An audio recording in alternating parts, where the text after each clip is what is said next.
welcome to my channel. In this video, I'll be discussing motion in a circle. In a body that is moving in a uniform circular motion, the speed remains constant while the direction continuously change. Okay? While the body that is moving in non-uniform circular motion, both the speed and direction change. Before we go on, it's important for us to describe some term. Like the first time I will describe is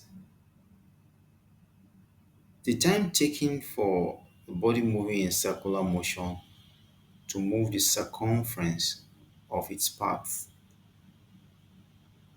The time taken is called period, represented by capital T. And the number of cycles completed by the body moving in a circular path per unit time, usually seconds. The number of the cycles completed per seconds is what is called the frequency, represented by F. The relationship between them is F is equals to 1 over T and T is equals to 1 over F. Okay, take note of this.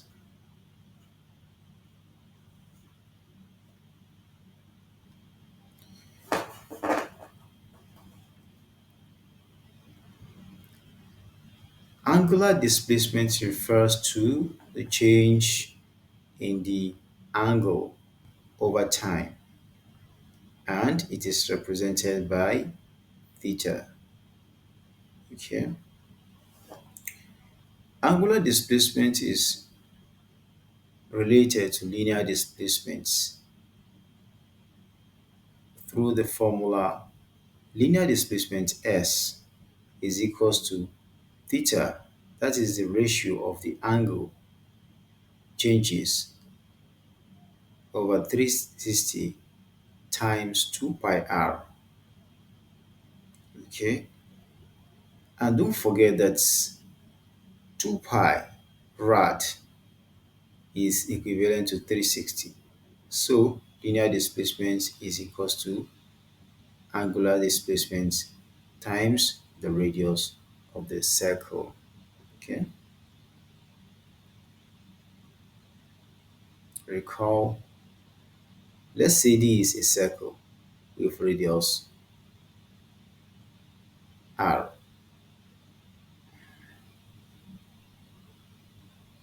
Okay, when the body changes its position from here, point A, to point B, the angle changes in rad is equivalent to linear distance over the radius. Okay, this is the relationship between the linear displacement and the angular displacement. Angular velocity, omega, is equals to angular displacement over time.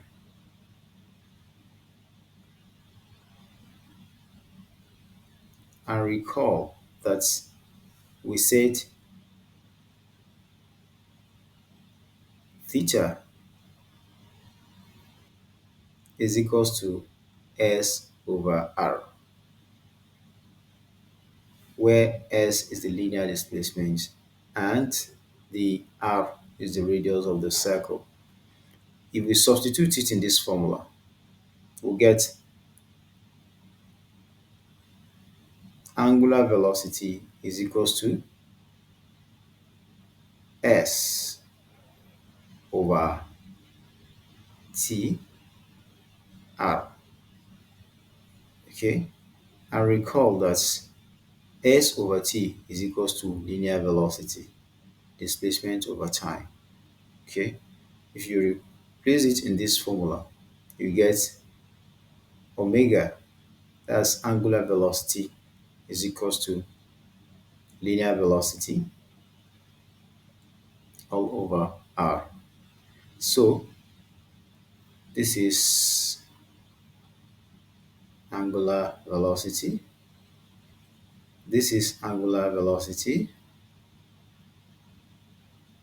and this represents the relationship between the angular velocity and the linear velocity, which can be otherwise written as linear velocity is equals to angular velocity times the radius. Okay.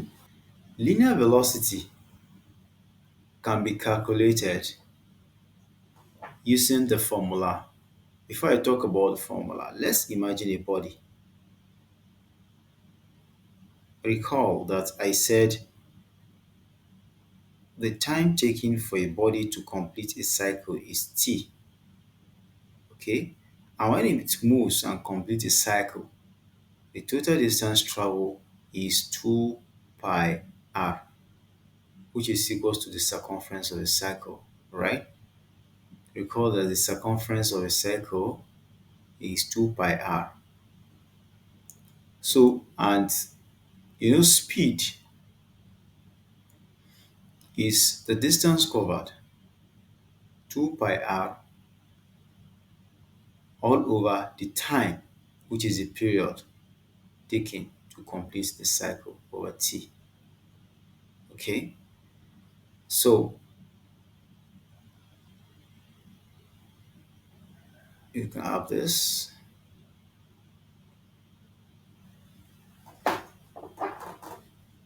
From this, you can get the speed of a body.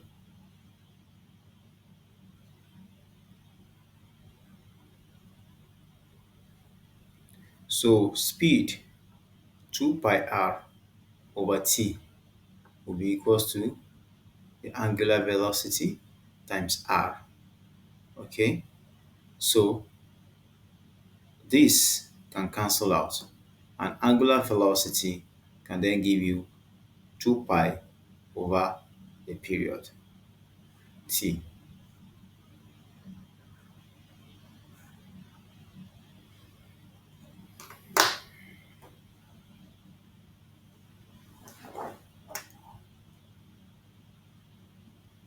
Take note that this 2 pi is in radian. Angular acceleration alpha is the angular velocity over time. Okay? And don't forget that angular velocity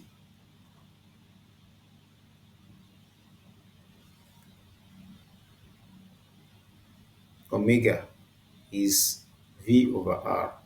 If you replace it in this formula, alpha is equals to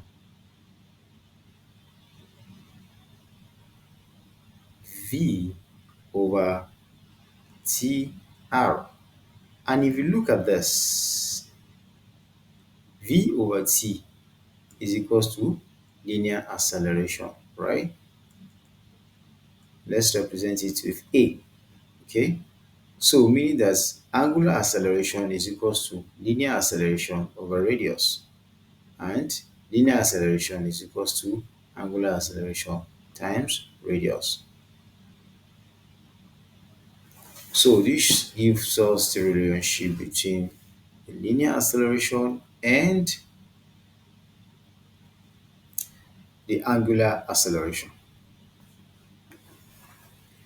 Centripetal and centrifugal force. When a body moves in a cycle,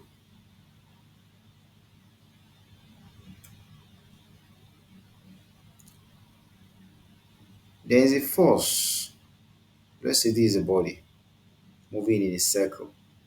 There is a force acting on it that's always directed towards the center.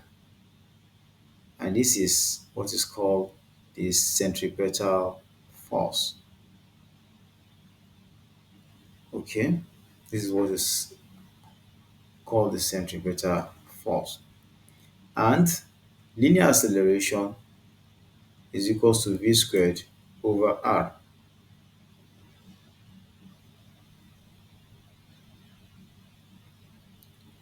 From Newton's second law of motion, where force is equals to mass times acceleration. If this body has a mass of m, the centripetal force Fc will be equals to the mass times the acceleration v squared over r. Okay. Therefore,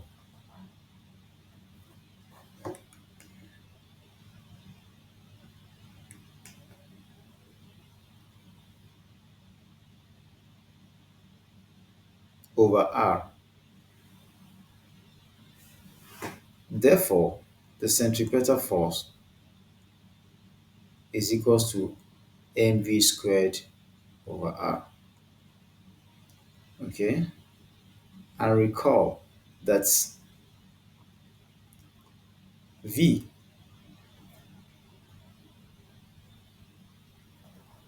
recall that v is equals to wr. If you substitute it in this equation, what are you going to get? You get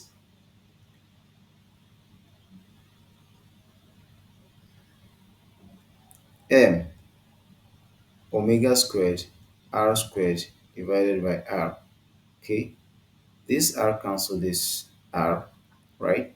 So the centripetal force can also be equals to mass times angular acceleration times the radius. Okay, the centrifugal force is a force that is acting, tending away from the center. That is the centrifugal force. It is opposite of the centripetal force, and it is equal to but opposite to the centripetal force. Therefore, the centrifugal force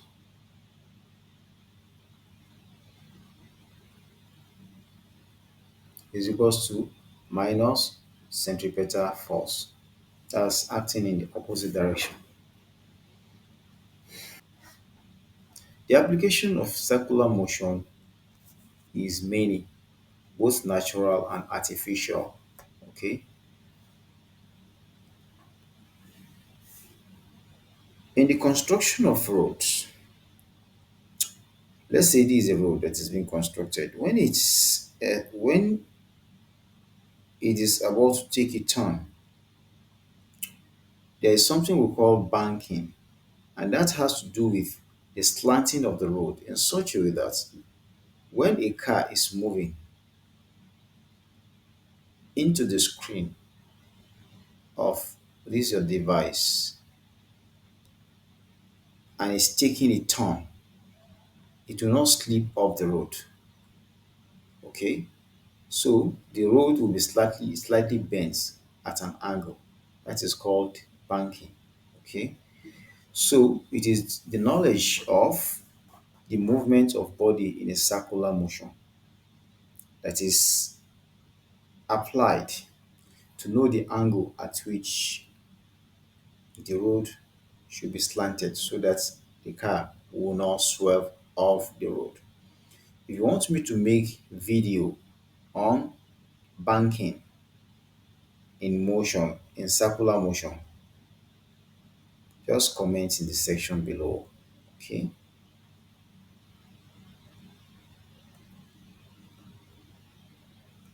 If you want me to make video on banking in circular motion, just comment in the section below, and I will make a video on it and also discuss the several equations that is applicable to it. Okay.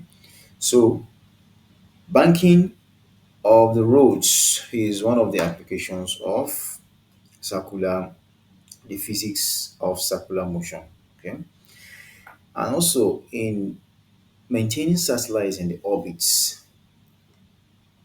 using the gravitational force as the centripetal force.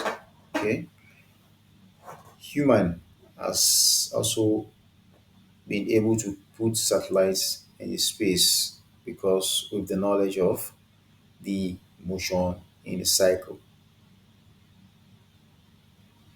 And also anything centrifuge, both in the medical line and also in the nuclear facilities, it is through the knowledge of the motion in a cycle that this come to be. So there are several other ways the circular motion is applied in our day-to-day life. The construction of roller coaster and the working of roller coaster in the amusement park also applied the knowledge of circular motion. Okay, one of the natural phenomenon that you can see the physics of circular motion as play is the movement of planetary body, the movement of the earth around the sun, okay, and also the movement of the moon around the earth. You can see the application of the circular motion. Let's go through some questions to test our knowledge and understanding of circular motion. We'll start with this. A particle moves in a circle of radius r with uniform speed. What is the work done by the centripetal force after one complete revolution? Okay. Recall that work is force times distance, right? In the direction of the force, right? But if you look at the centripetal force, it's always acts towards the center of the circle, right? And it is perpendicular to the displacement. This is the displacement, okay? This is the displacement.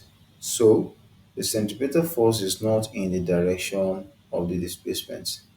Therefore, there is really no displacement due to the centripetal force. And meaning that in this equation, D will be zero. So the work will be equal to F times, which is the centripetal force, times zero. And that will be equal to zero. Okay. An object moving in a circle of radius r doubles its speed. By what factor does the centripetal force increases? We know the centripetal force is equal to mv squared over r. If the speed is doubled, what will happen? Meaning that v becomes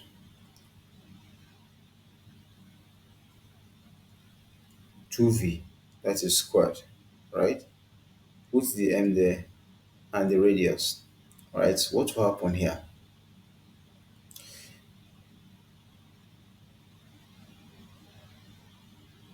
This will become m times 4 times v squared, right? All over r. So, meaning that this will be equal to 4 times mv squared over r. Okay, so if you look at this actually quadruple times 4. The linear speed of a particle moving in a circular path is halved. What happens to its centripetal acceleration? Recall that centripetal acceleration A is equals to v squared over r, right? Now, he said the linear speed, which is v, of a particle moving in a circular path is halved. meaning that V become V over 2, right? V become V over 2, V over 2 squared over R, right? So this will become V squared because this will be squared, right? 2 times 2, 4. And it will come to the denominator divided by 4R. Okay?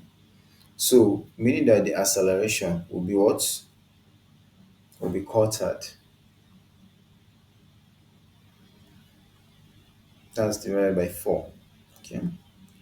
Which of the following correctly expresses the relation between angular acceleration and linear acceleration? I believe you should be able to do this. I discussed it earlier. A stone tied to a string is whirled in a horizontal circle. What happens if the string breaks? Let's reason it out. When a string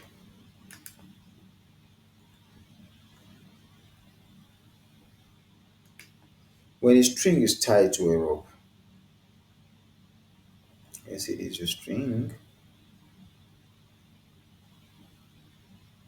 tied to a body, and that body is swirled around.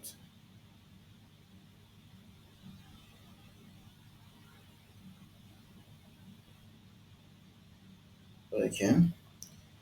If at a particular point here, the body move, the body, the string breaks. If the string breaks at this particular place, where will the velocity go? Is it here